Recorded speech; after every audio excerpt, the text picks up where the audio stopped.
What is up, everyone? Circon here bringing you guys Advent Calendar Day 4. And what is it? Well, it is the Chrysler K. Obviously, we got the in-game bundle, and we have the Premium Shop bundle. The Premium Shop one is 40 bucks, 20% discount of sorts, over 50.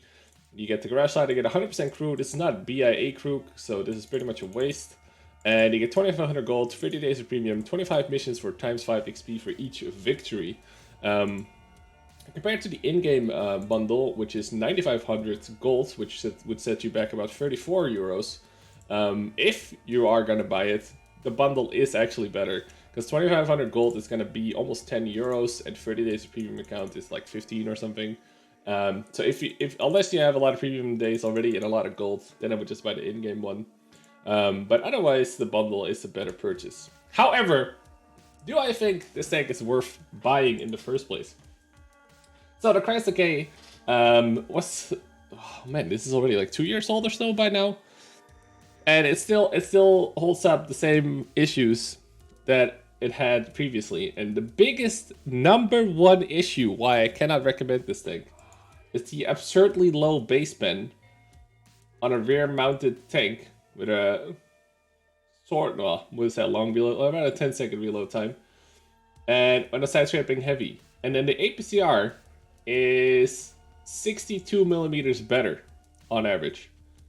So full APCR, this thing is a beast. Full AP, meh. You're not gonna pen a lot anymore. In today's sort of tanks with 7 million super heavies and really shit tier 8 matchmaking, this is just not gonna cut it for the most part. This would be enough if you would actually see tier 6 and 7s, but we all know that those games are few and far in between, alright? So I'm gonna give this already a hard pass of purchasing this, because the Patriot, the T26E5, the other American premium heavy tank, is so much better at making money than this tank. It's actually ridiculous, and it mostly comes down to this. Because the Patriot has like 235 base pen and a really nice fast reloading gun that I enjoy just so much more. So this thing, is it a beast? I mean, is it as good as everybody always says? And no, like, the problem with this thing is it's way too good against tier 6 and 7s. It is ridiculous, way too good.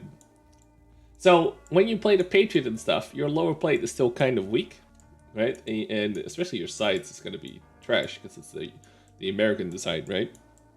This thing has a lower plate of like 210, upper plate of like 260, and no turret is ridiculous, and the cupola is still 240. There's no tier 6 or 7 that's gonna fuck with you if you play this thing somewhat smart. Somewhat, like, you can almost just barge in there. And I think somebody gifted this to me or something. I actually played like a couple of games with this, not a lot, maybe 10. And I remember a Himmelsdorf game where I'm in Banana Street and I just push forward, barely giving a fuck, and I just stomped like a T29 and some other shit because they can't pen you. Like a Tiger 1 will shoot through your lower plate if he's lucky with AP. Or some shit like that. Like, that's about it. Like, once you start side scraping, it's pretty much game over. And as long as you don't over angle your sides, you should be absolutely fine. Like, look at this, 300, 286, and you still have 225 here.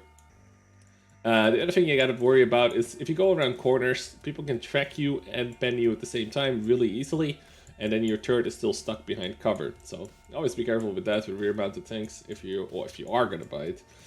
Also, artillery will have a field day with you because you have a landing strip of a fucking upper deck here, and even your turret is only 40. So good luck with that. You're a really nice target for artillery. There's also no space armor or anything on the side, so a lot of RT shots that hit near you will also still do a lot of damage.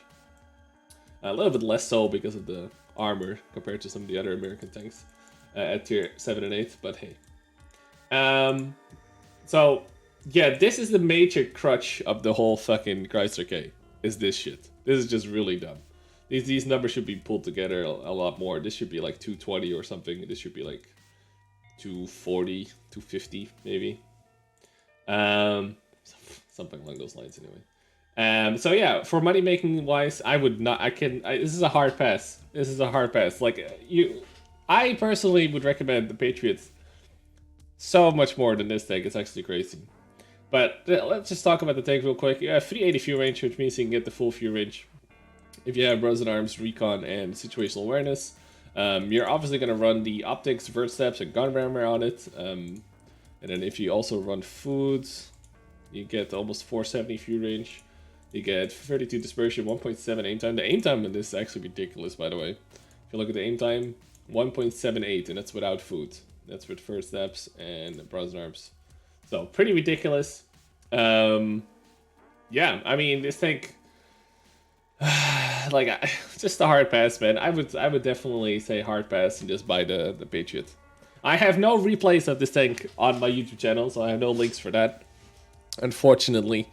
But maybe you're interested in some other highlights of other tanks or something like that. There should be a couple up on the screen right now. Thanks a lot for tuning in. I'll be back tomorrow with day 5. Thank you so much for all the support lately. And yeah, I'll catch you guys later. Peace out.